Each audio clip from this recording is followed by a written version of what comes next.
नमस्कार, आप देख रहे हैं बोराइल न्यूज। राह में सोमवार को मुख्यमंत्री डॉक्टर हेमंत बिस्वा शर्मा ने असम सरकार के खाद्य एवं आपूर्ति विभाग की सस्ती दर पर दाल और चीनी वितरण योजना का शुभारंभ किया। इस मौके पर मुख्यमंत्री ने कहा कि चुनावी वादे के अनुसार बहुत जल्द लोगों को खाद्य तेल भी उपलब्ध कराई जाएगी। वहीं अरुणाचल प्रदेश से जुड़े घटनाक्रम पर मुख्यमंत्री ने स्पष्ट कहा कि किसी भी कीमत पर असम की जमीन पर अरुणाचल का अतिक्रमण बर्दाश्त नहीं किया जाएगा।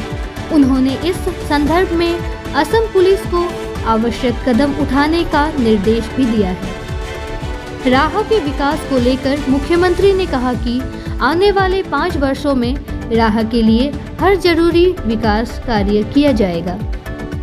उन्होंने यह भी जानकारी दी कि अगले 1-2 दिनों में जोंगल बल्हू आधुनिक पर्यटन क्षेत्र को आम जनता के लिए खोल दिया जाएगा।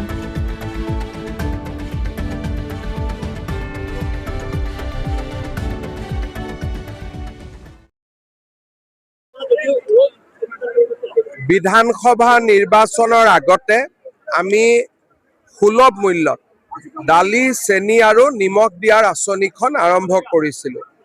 কিন্তু এই বছৰ বাজেট দেৰি হোৱাৰ কাৰণে আমি মাজত 3 মাহ সময় এই আঁচনি চলাব পৰা নাছিলোঁ। আজি আমি দালি আৰু চেনি 100 টকা মূল্যত দিয়া আঁচনিটো আৰম্ভ কৰিছোঁ। কাৰিকৰী কাৰণত নিমখটো আজি আমি দিব পৰা নাই। খুব সোনকালে নিমখ বিতৰণো আমি ইয়াৰ লগত জড়িত কৰিম।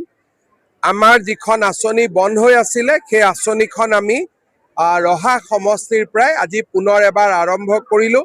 অসমৰ 70 লাখ পৰিয়াল এই আঁচনিখনৰ দ্বাৰা উপকৃত হ'ব। বিষয়টো ইতিমধ্যে আমাৰ মুখ্য সচিব আৰু অৰুণাচলৰ মুখ্য সচিবৰ মাজত আলোচনা হৈছে। ডিজিপিয়েও আলোচনা কৰি আছে। উত্তেজনা হ্ৰাস কৰিব লাগিব আৰু পৰিৱেশটোৰ বাবে কোন দায়ী তাৰ বিষয়ে আমি নিশ্চিতভাৱে অনুসন্ধান কৰি ব্যৱস্থা ল'ব লাগিব। মই অসম পুলিচক নিৰ্দেশ দিছোঁ কোনো কাৰণতে যাতে অসমৰ মাটি আমি ক'তো এৰি দিবলগীয়া নহয় আৰু আমাৰ ৰিইনফোৰ্সমেন্টটো তালৈকে ইতিমধ্যে গৈছে।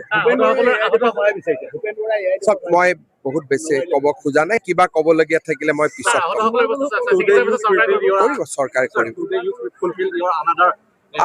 We have reintroduced our scheme for giving sugar and dal at a concessional price. The scheme has been relaunched from today. It was discontinued for a brief period of time because budget was not passed. Now we have relaunched it, and this scheme will help 70 lakhs family in Assam. Political nalaga.